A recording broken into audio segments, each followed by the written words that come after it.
Bonjour à tous, nous allons commencer notre journée. La commission santé-environnement de l'URPS des médecins libéraux de Bourgogne-Franche-Comté est très heureuse de vous accueillir aujourd'hui à Beaune pour ce deuxième colloque consacré cette fois à l'alimentation de la future mère et du jeune enfant.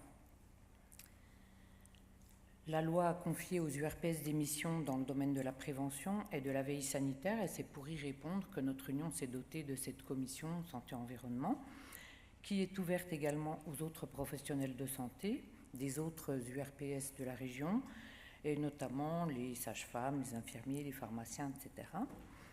Aujourd'hui, c'est l'URPS des sages-femmes qui a travaillé avec notre commission.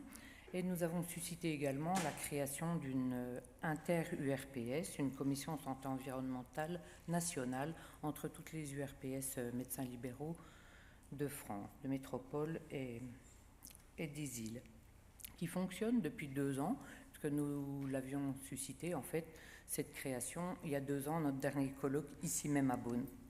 Notre objectif principal, c'est d'informer et de sensibiliser nos confrères et nos patients, en les amenant à considérer la santé des individus en lien avec leur environnement.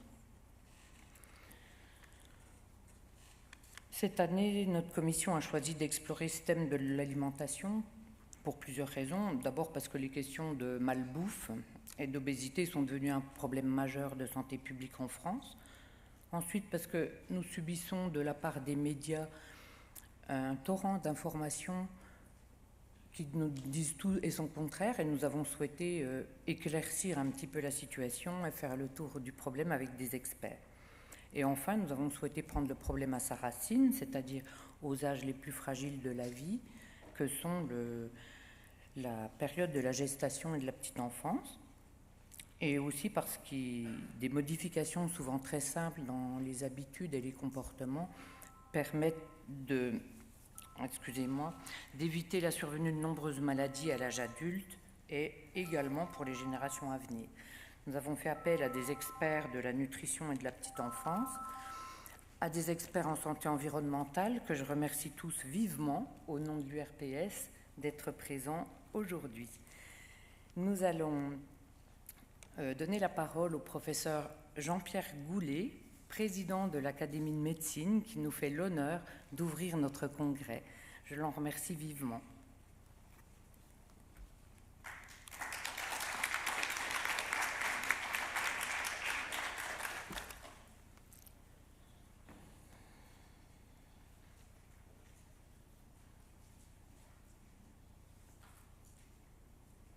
Madame la présidente du Conseil régional de Bourgogne-Franche-Comté, Monsieur le directeur général de l'Agence régionale de santé, Monsieur le président et Madame la vice-présidente de l'Union régionale des professionnels de santé médecins libéraux, chers consoeurs, chers confrères, Mesdames, Messieurs, bonjour à toutes et à tous et bienvenue dans ce séminaire.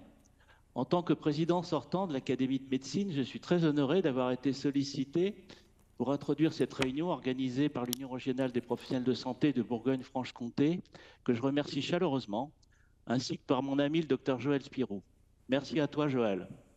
Mon agenda ne me permet pas d'être parmi vous et je le regrette vivement. Le programme est riche du bien-être, bien s'alimenter. Il s'agit de thématiques particulièrement chères à l'Académie qui concernent la promotion de la santé et la prévention. En effet, dans le champ de la prévention, la France a pris un retard considérable qu'il convient de combler au plus vite. Rappelons l'alerte lancée par notre ministre de la Santé qui avait déclaré au mois de septembre dernier à Chamonix « Notre système de santé ne tiendra pas si on ne prend pas ce virage ». Une telle situation préoccupante impose une prise de conscience collective. Aussi, on ne peut que se réjouir de la tenue de cette journée. Les sujets abordés se situent au cœur des travaux de l'Académie, qu'il s'agisse de la promotion de la santé, de la prévention, mais aussi de la nécessité d'y intégrer l'environnement. Ainsi, dans sa séance du 26 mars dernier, l'Académie a adopté un rapport intitulé « Pour une éducation des jeunes citoyens à la prévention en santé » et formulé des recommandations. En France, si la qualité des soins est reconnue, la prévention en santé est insuffisante. Il en résulte d'importantes inégalités avec des valeurs médiocres de certains indicateurs comme l'espérance de vie en bonne santé ou la prévalence de l'obésité par exemple. Dans cette perspective, renforcer la prévention est un enjeu majeur à tous les âges de la vie et un objectif prioritaire à développer par les pouvoirs publics. C'est également un défi pour la maîtrise des dépenses de soins et donc pour la pérennité de notre système de santé. Il est patent que le déficit d'information dans ce domaine, dès l'école, constitue une carence. Il s'agit donc d'éduquer pour mieux prévenir. L'Académie doit prochainement valider son rapport assorti de recommandations consacré aux déterminants et impacts de la qualité de l'alimentation sur la nutrition et la santé humaine. En effet, les relations entre l'alimentation et la santé ont fait l'objet de nombreuses interrogations. C'est à partir des années 60, avec le développement de l'industrie agroalimentaire et des grandes études épidémiologiques, que l'incidence du mode de production ou de transformation des aliments sur la santé s'est imposée comme un sujet majeur de santé publique. Ces travaux ont mis en lumière l'émergence de maladies de civilisation dans les pays industrialisés à partir des années 70, avec une augmentation spectaculaire de leur prévalence au cours des 2 dernières décennies. En tête de ces maladies, on peut bien sûr citer l'obésité et son cortège de pathologies, le syndrome métabolique, le diabète, la stéatohépatite non alcoolique, l'insuffisance cardiaque, les maladies cardiovasculaires et plusieurs types de cancers. Tout cela souligne une dépendance du système alimentaire mondial à une production industrialisée inadaptée aux enjeux de santé publique. Dans le champ de la prévention, un autre rapport portant sur l'exposome, une contribution majeure pour l'alimentation qui intègre l'environnement, a été adopté par l'Académie en février dernier. Des recommandations y sont formulées pour une meilleure prise en compte des effets de l'exposome sur la santé. Il s'agit d'ancrer cette notion dans le quotidien et de prévenir les répercussions sanitaires de la crise environnementale. Une meilleure compréhension de la nature de ces expositions et de leurs impacts est une étape cruciale dans le développement d'une médecine préventive de qualité. Il convient d'améliorer les capacités d'analyse, de développer les services sanitaires capables d'explorer et d'interpréter leurs conséquences, d'intégrer ce concept dans les évolutions réglementaires et de développer la prévention. Enfin, un programme ambitieux de recherche sur l'exposome est suggéré. Je souhaite féliciter et exprimer toute ma reconnaissance aux organisateurs et aux conférenciers pour ce programme très riche qui devrait alimenter des échanges particulièrement fructueux. Excellente réunion à tous, avec les regrets que j'exprime à nouveau de ne pouvoir être parmi vous.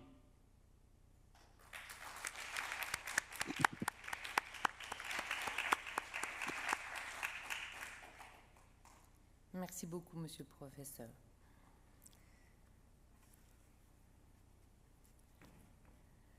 Alors, je vais donner la parole maintenant à monsieur Alain Morin, qui est directeur de la santé publique à l'Agence régionale de santé. Oui, c'est bon. Bonjour à toutes et à tous. Je suis très heureux d'être là ce matin et c'est vrai que ça fait déjà 2 ans on parlait déjà de santé-environnement au niveau de l'impact sur la santé. On est très heureux de soutenir l'URPS dans cette démarche-là et très heureux de voir qu'il y a autant de participants, puisqu'une centaine de participants dans la journée sur ces thématiques-là.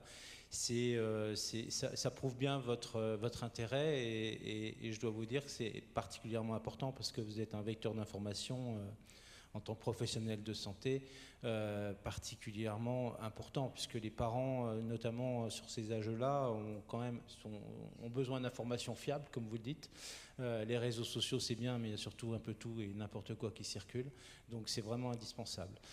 Cette semaine, en fait, on est sur la 3e thématique, un peu santé environnementale. C'est assez rare chez nous. Mardi, on parlait de qualité de l'air intérieur. Et ça rejoint la notion d'exposome. C'est vrai, quand on a un peu les moyens aussi, on a tendance à refaire la chambre, acheter du mobilier, changer la moquette, changer le revêtement de sol, acheter un matelas. Tout ça, c'est si on n'a pas une bonne aération, si on n'a pas aussi les gestes aussi basiques que d'aérer aussi de temps en temps. On a un peu oublié les consignes Covid qui étaient fort utiles pendant ce temps-là.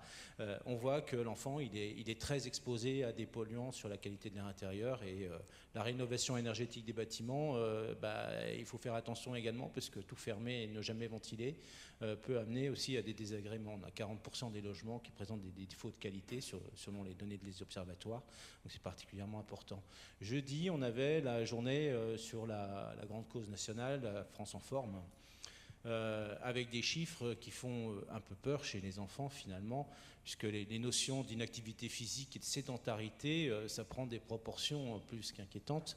Selon les études chez les collégiens, on a 20 à 30% de capacité cardiovasculaire en moins chez les collégiens. En l'espace de la baisse, elle est en l'espace de 15 à 20 ans, c'est très inquiétant. On voit les capacités physiques qui montraient les gamins, ils courent 15% moins vite, moins longtemps au collège. On parlait aussi de surpoids et d'obésité. Alors, les chiffres mondiaux, ils sont particulièrement critiques. On n'est pas épargné, même si quelque part, on n'est pas forcément dans les plus mauvais, mais quand même... on a un certain nombre de données épidémiologiques qui sont établies avec l'éducation nationale en entrée en 6e. On a plus de 20% des enfants qui sont en surpoids, avec un IMC supérieur à 25. On a près de 6% qui sont en situation d'obésité, avec un IMC supérieur à presque 6% dans la région, avec en plus des disparités qui malheureusement rejoignent les indicateurs que l'on connaît. Le docteur Bouillot, la Nièvre, 22% des enfants en surpoids, plus de 6% en situation d'obésité, tandis que dans le Doubs, on est à 18% et moins aux alentours de 4%. Donc en plus, on voit on retombe malheureusement, chez la Nièvre, la Haute-Saône, c'est dans le même cas de figure, hein, on retombe sur ces données-là et on voit l'impact de l'inactivité. Alors maintenant, en plus, on a les écrans. Donc, quand on voit les parents en crèche qui donnent des portables aux enfants pour avoir la paix, parce qu'ils sont comme ça, ils sont très calmes dans la poussette, c'est sûr, c'est formidable.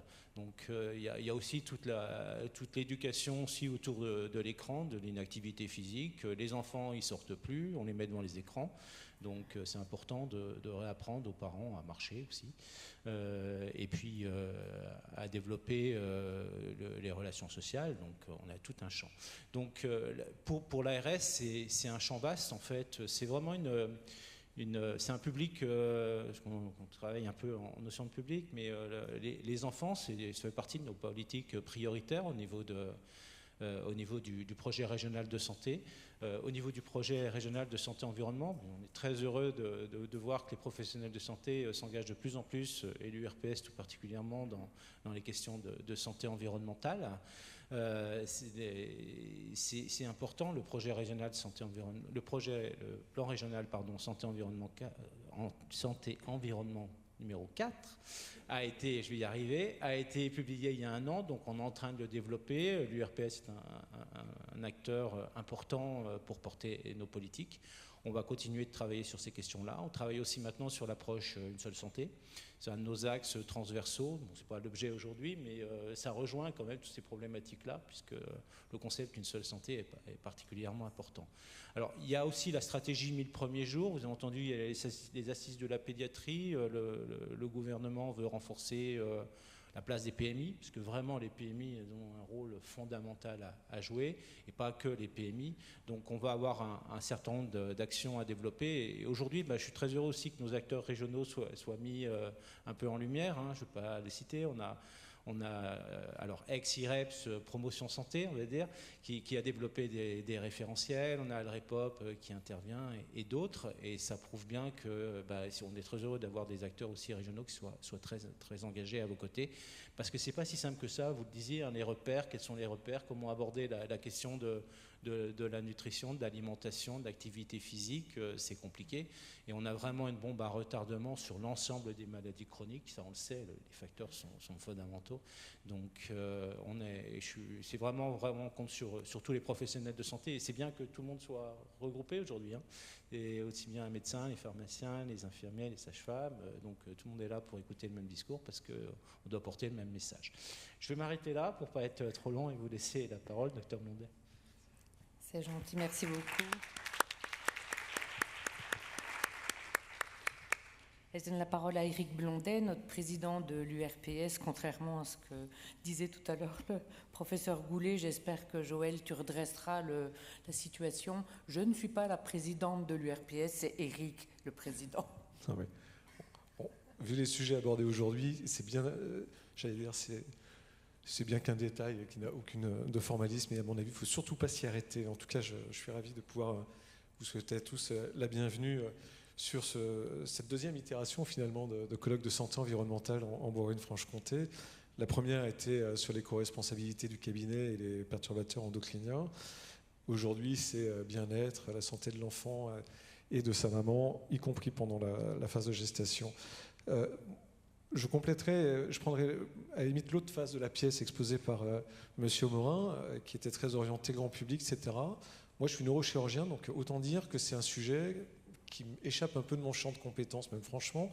Par contre, je remercie vivement la Commission santé environnementale de nous ouvrir les yeux, nous les autres praticiens, parce qu'il y a des choses dont on ne se rend pas forcément compte. Moi, dans ma spécialité, je suis amené à faire des conseils de prévention, notamment par rapport à l'activité physique, mais c'est vrai que d'avoir des repères simples sur le bien manger, le bon équilibre d'hygiène, etc., c'est quelque chose de fondamental et je crois qu'on a tous un rôle à jouer. Et j'apprécie beaucoup ces moments-là parce que finalement, ça me donne aussi des clés dans le discours que je peux tenir à mes patients qui vont sortir du côté très technique de ma spécialité. Donc, merci infiniment de ces initiatives. Et je voudrais vraiment appuyer sur ces remerciements vis-à-vis de Christine et de la commission e-santé parce qu'elle a su engager une dynamique non seulement régionale, non seulement interprofessionnelle, mais comme elle l'a évoqué tout à l'heure, au niveau de la conférence nationale des URPS. Et on sent que véritablement, c'est un sujet qui est en train non seulement de se développer dans les esprits des professionnels, mais en plus de ça, de se structurer pour qu'il y ait véritablement des approches concrètes, pratiques, que l'on puisse tous décliner dans nos cabinets respectifs, dans nos pratiques quotidiennes. Et ça me paraît fondamental. Donc, merci infiniment. Je voulais remercier aussi l'ARS représentée par M. Morin, parce que ce genre de choses, on ne peut le faire que quand il y a véritablement des conditions d'un échange partagé, équilibré, respectueux, mutuel. Et c'est véritablement cette dynamique-là que l'on a. Et sans l'ARS pour des raisons purement financières, entre autres, mais disons les choses clairement, mais pas que, on n'y arriverait pas. Et il me paraît extrêmement important qu'on puisse mettre toutes les initiatives en œuvre pour lever les cloisonnements dont souffre notre système de santé à tous les niveaux, que ce soit statutaire, professionnel, de spécialité, etc. Je vais remercier infiniment aussi tous les intervenants qui viennent nous soutenir dans cette démarche, parfois de loin, nous apporter leur expertise et leur passion. Et ça, je pense que c'est sans valeur mesurable, tellement c'est important. Et puis, vous remercier tous de votre venue, que je considère comme un soutien dans toutes ces initiatives régionales que je trouve particulièrement dynamisantes. Donc, merci à tous et bienvenue et bon colloque.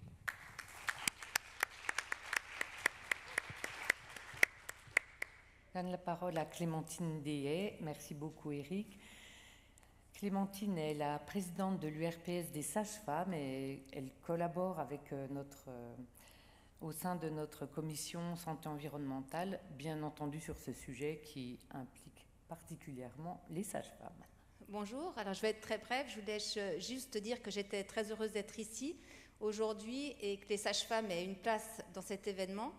Je tenais à remercier chaleureusement l'équipe de l'URPS médecins parce que ce n'était pas une invitation de pure forme et qu'ils nous ont vraiment écoutés, entendus et associés à l'organisation de ce colloque. Ça nous a montré qu'on pouvait travailler ensemble, qu'on pouvait faire tomber les barrières entre nos professions et que c'était même plutôt efficace. Bien sûr, le thème choisi cette année s'y prêtait pleinement et c'était facile pour nous de nous y impliquer. Mais je pense vraiment qu'on ne peut plus aborder ces questions de santé chacun de notre côté, qu'il faut s'unir parce qu'il faut qu'on puisse délivrer les bons messages et coordonner nos actions. Et j'espère vraiment qu'on ne s'arrêtera pas là, qu'on renouvellera l'expérience parce qu'il existe bien d'autres sujets pour lesquels il faut qu'on réfléchisse ensemble, médecins, sages-femmes, mais aussi pharmaciens, kinés, infirmières, parce qu'on sait bien que l'union fait la force et j'espère que cette journée en sera une belle illustration. Merci. Merci Clémentine.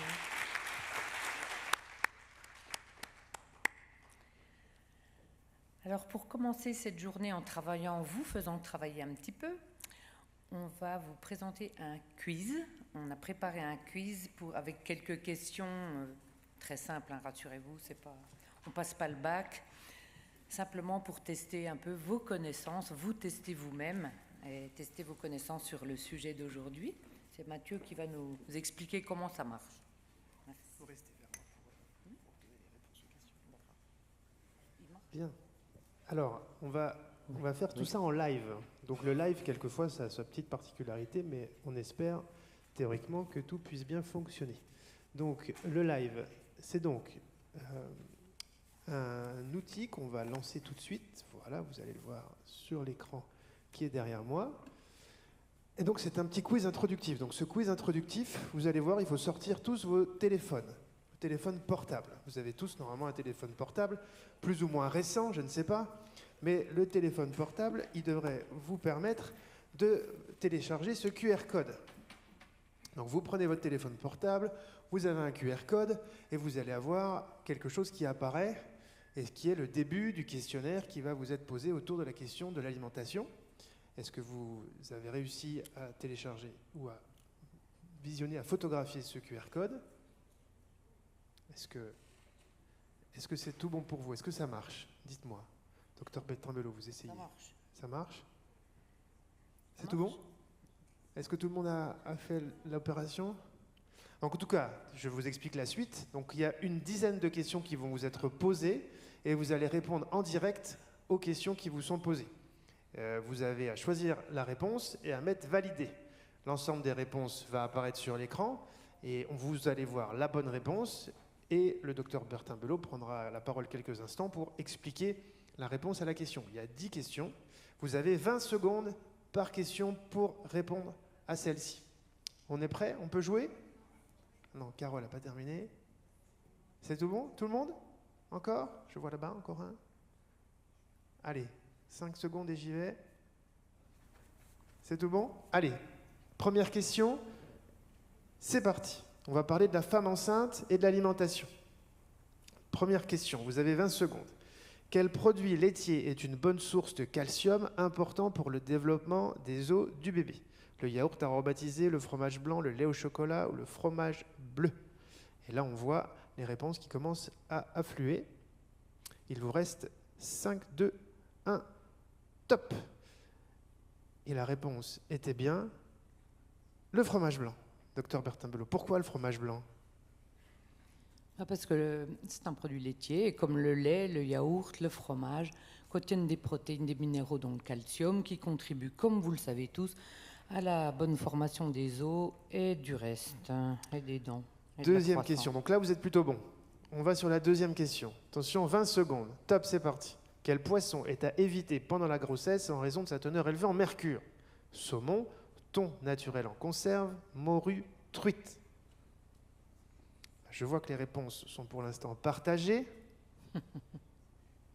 Allez, il reste 4 secondes. 3, 2, 1, top.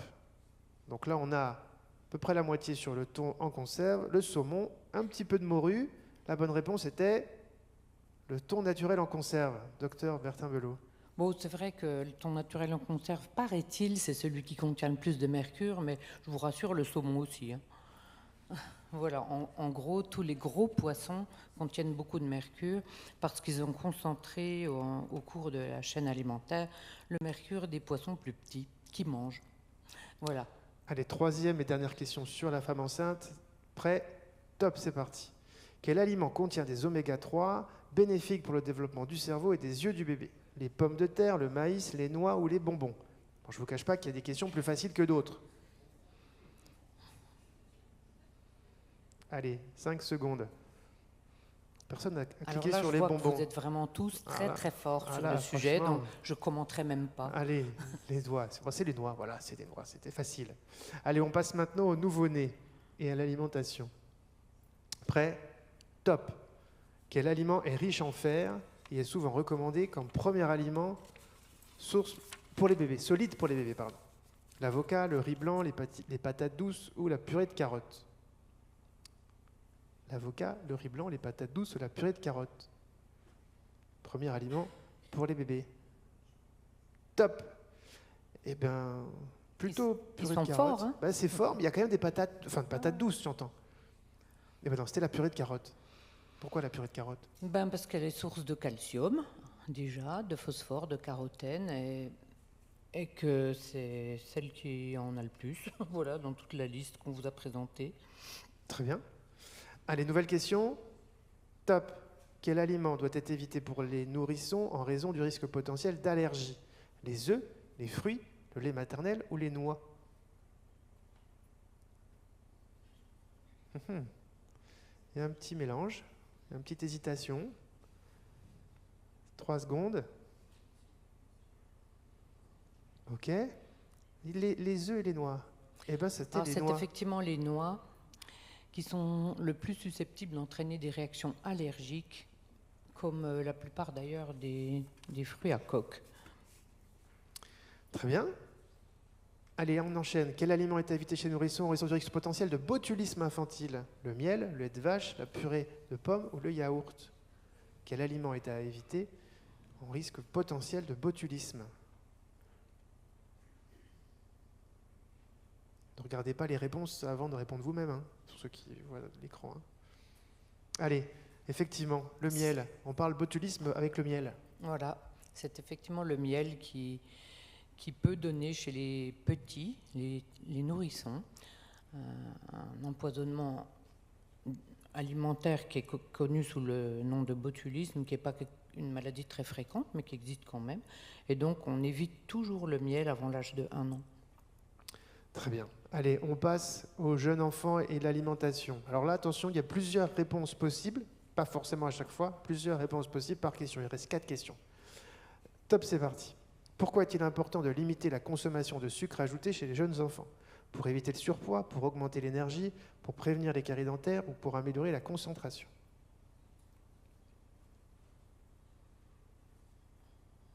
« 5 secondes.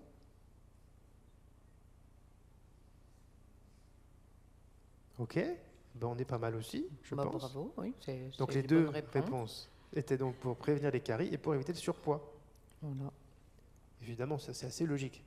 Oui. On passe à la question suivante. Top. Quels sont les aliments riches en fer recommandés pour les jeunes enfants pour prévenir l'anémie?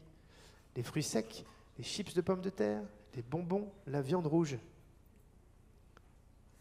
Les bonbons, ça a plus d'intérêt que ça quand même. On a affaire à des spécialistes, hein, je vois. Bravo.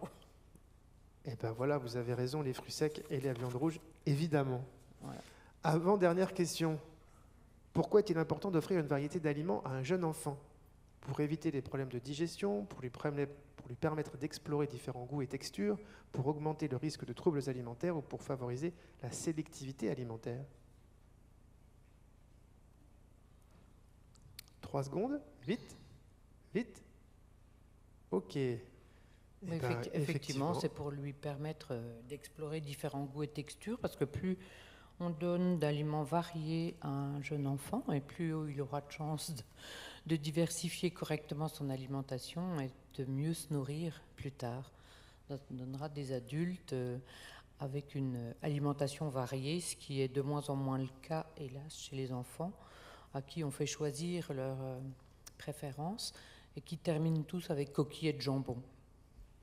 Allez, dernière question. Pourquoi est-il important de surveiller la taille des portions des repas pour les jeunes enfants?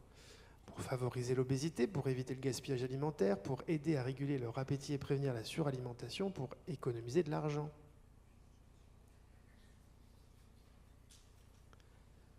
Il y a des réponses faciles. Ok. Eh bien, effectivement, c'est pour aider à réguler. Oui, je vois qu'on a vraiment affaire à des spécialistes, c'est très bien. Je crois surtout que, comme souvent dans ces questions